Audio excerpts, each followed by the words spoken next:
حکومت نے گندم خریداری کا منصوبہ تیار کر لیا۔ عبوری پالیسی سفارشات آئندہ ہفتوں میں کابینہ کو پیش کی جائیں گی۔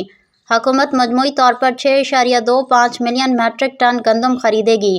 حکومت نے گندم خریداری کا منصوبہ تیار کر لیا، جبکہ رواں سال کی عبوری گندم پالیسی کے ڈرافٹ کو حتمی شکل دے دی گئی۔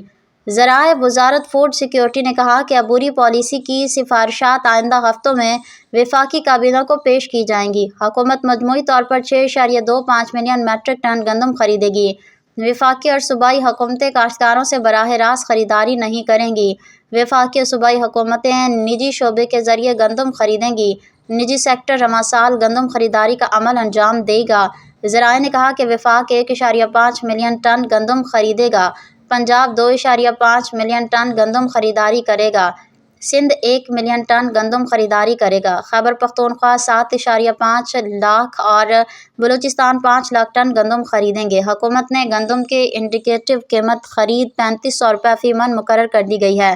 اگر بین الاقوامی مارکیٹ میں قیمت بڑھے گی تو پاکستان میں بھی قیمت بڑھا دی جائے گی۔ ذرائع نے کہا کہ IMF شرائط پر گندم کی امدادی قیمت مقرر نہیں کی گئی۔ گندم کے صوبائی نقل و حرکت پر کوئی پابندی نہیں ہوگی۔